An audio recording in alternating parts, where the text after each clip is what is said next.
Hi കൂട്ടുകാരെ, ഇന്ന് നമുക്ക് നല്ല പഞ്ഞി പോലത്തെ ബണ്ണുണ്ടാക്കിയാലോ? അതും ഗോതമ്പ് പൊടി കൊണ്ട് അടുപ്പത്ത് വെച്ച്. എന്തൊക്കെയാണ് വേണ്ടതെന്ന് നമുക്ക് നോക്കാം. ഒരു ബൗളിലേക്ക് 3 സ്പൂണ് ചെറു ചൂട് പാലാണ് ഒഴിക്കുന്നത്. ഇത് കണ്ടോ, ഇതാണ് സ്പൂണെന്ന് പറയുന്നത്. അതിനകത്തേക്ക് ഞാൻ 1 സ്പൂണ് പഞ്ചസാര ഇടുന്നു, 1/2 spoon baking powder, 1/4 spoon baking soda. ഇനി എല്ലാം കൂടി ഒന്ന് ഇളക്കിയിട്ട് ഇത് ഒന്ന് പൊങ്ങാനായിട്ട് ഒരു 10 മിനിറ്റ് നമുക്ക് വയ്ക്കാം. 10 മിനിറ്റ് കഴിഞ്ഞ് ഇതത് ഇപ്പം പൊളിച്ചത് പൊങ്ങി വന്നിട്ടുണ്ട്. കണ്ടോ, ഇതിപ്പം പരന്നിങ്ങനെ ആ ബൗളിൽ കിടക്കുന്നതുകൊണ്ടാണ് നിങ്ങൾക്ക് കാണത്തില്ലാത്ത ആയിട്ടുണ്ട്. ഞാനൊരു ബേസൺ എടുത്തതിലേക്ക് 3 തവി ഗോതമ്പ് പൊടി, കണ്ടോ തവി ഇതാണ് ഞാൻ എടുത്തിരിക്കുന്ന തവി, കണ്ടോ, അതിന് 3 തവിയാണ് എടുത്തിരിക്കുന്നത്. ഇതിലേക്ക് ഞാൻ 1 സ്പൂണ് പഞ്ചസാര, ഇതിനാവശ്യത്തിനുള്ള ഉപ്പ്,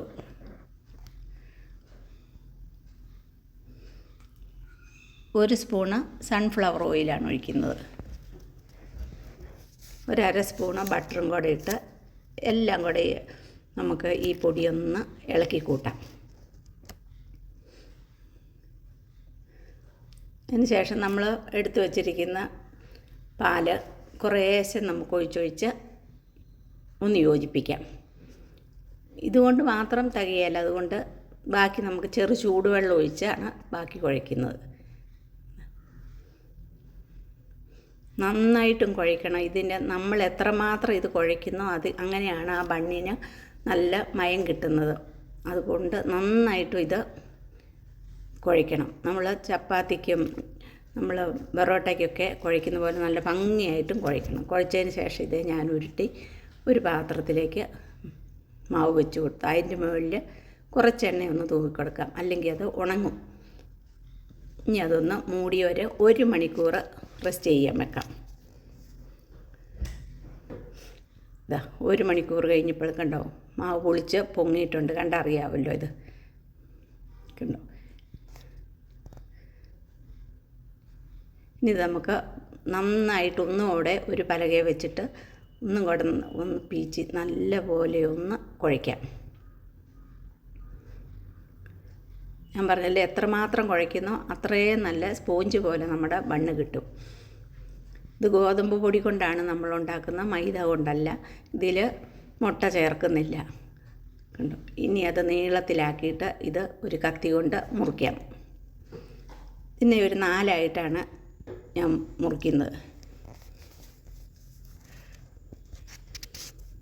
ഇനി ഇത് നമുക്ക് ബണ്ണിൻ്റെ രൂപത്തിൽ ഇത് കണ്ടോ അടിഭാഗത്തേക്ക് ഇതുപോലെ മടക്കി മടക്കി ഉരുട്ടിയെടുക്കാം.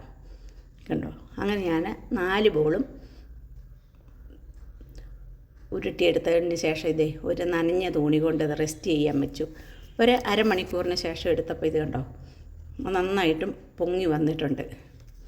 ഇനി ഒരു അടുപ്പയിൽ 1 മണിക്കൂർ ഞാൻ ദോശക്കല്ല് ചൂടാകാനായിട്ട് വെച്ചിട്ടുണ്ടായിരുന്നു. നല്ല തീയിൽ നല്ല വിറകടുപ്പിലാണ് വെച്ചിരിക്കുന്നത്. അങ്ങനെ ചൂടായ ദോശക്കല്ലിലേക്ക് കുറച്ച് എണ്ണ പുരട്ടിയതിന് ശേഷം നമ്മുടെ ബോളുകൾ അതിൽ പെറുക്കി വെച്ച് കൊടുക്കാം. നന്നായിട്ടും ഈ ദോശക്കല്ല് ചൂടായതിന് ശേഷം മാത്രമേ ഇങ്ങനെ വയ്ക്കാവുള്ളൂ. 4 ബോളും വെച്ചതിന് ശേഷം ഇനി ഇതിൻ്റെ മുകളിൽ ഒരു ബ്രൗൺ കളറല്ലേ ബണ്ണിന് വരുന്നത്, അതിനു വേണ്ടി കുറച്ച് പാല് ഒന്ന് തടവി കൊടുക്കാം.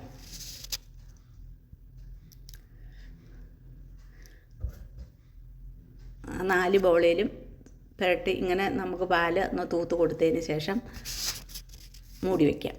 ഒരു അരമണിക്കൂർ അതൊരു ചെറിയ തീയിലായിരിക്കണം. ചൂടാകാൻ കണക്കിന് ഒരു ചെറിയ തീയിൽ അരമണിക്കൂർ ഇരിക്കുക. അരമണിക്കൂർ നമുക്ക് വേവാൻ വെച്ച് കഴിഞ്ഞു. നമുക്ക് തുറന്നു നോക്കാം. കണ്ടോ, നല്ല കളറായിട്ട് നല്ല പൊങ്ങി, നല്ല കണ്ടാലറിയാമല്ലോ നല്ല വലിപ്പത്തിൽ നമ്മുടെ ഗോതമ്പ് ബണ്ണ് ഇവിടെ റെഡി ആയിട്ടുണ്ട്. അപ്പോൾ ഞാനിതൊന്ന് പരീക്ഷിക്കാൻ വെച്ചതാണ്. അടുപ്പയിൽ ഇത് ചെയ്യാവോ എന്നറിയാൻ. ഒരു കുഴപ്പമില്ല, നല്ല ഭംഗിയായിട്ട് നല്ല സുന്ദരമായ ബണ്ണ് ഇവിടെ കണ്ടോ. നിങ്ങൾക്ക് കാണുമ്പോൾ തന്നെ അറിയാമല്ലോ നല്ല ഇതാണ്. ഇത് ചൂടയാകുമ്പോൾ ഇത്തിരി കട്ടിയായിട്ടിരിക്കും. തണുത്തതിന് ശേഷം ഇത് മുറിച്ച് നോക്കാം നമുക്ക്. കണ്ടോ, നല്ല ഭംഗിയായിട്ടാകുമല്ല, നല്ല സ്പോഞ്ച് പോലെ ഇരിക്കുന്നത്. സുന്ദരമായ ബണ്ണിവിടെ ഇതാ റെഡി ആയിട്ടുണ്ട്. കണ്ടോ, പഞ്ഞി പോലെ ഞെക്കുമ്പോൾ കണ്ടോ, തണുത്തതിന് ശേഷം. അപ്പം ഗോതമ്പ് പൊടി കൊണ്ട് അടുപ്പിൽ വെച്ച സുന്ദരമായ ബണ്ണ് ഇതാ ഇവിടെ റെഡി ആയിരിക്കുന്നു. നിങ്ങൾ ഈ വീഡിയോ കണ്ടിട്ട് എന്നെ സപ്പോർട്ട് ചെയ്യാൻ മടിക്കരുത്. പുതുതായി കാണുന്നവരൊന്ന് സബ്സ്ക്രൈബ് ചെയ്യണേ. ലൈക്ക് ചെയ്യാനും കമൻറ്റ് ചെയ്യാനും എല്ലാം നിങ്ങൾ മറക്കരുത്. വീണ്ടും പുതിയ വീഡിയോ ആയിട്ട് നമുക്ക് കാണാം. Thank you.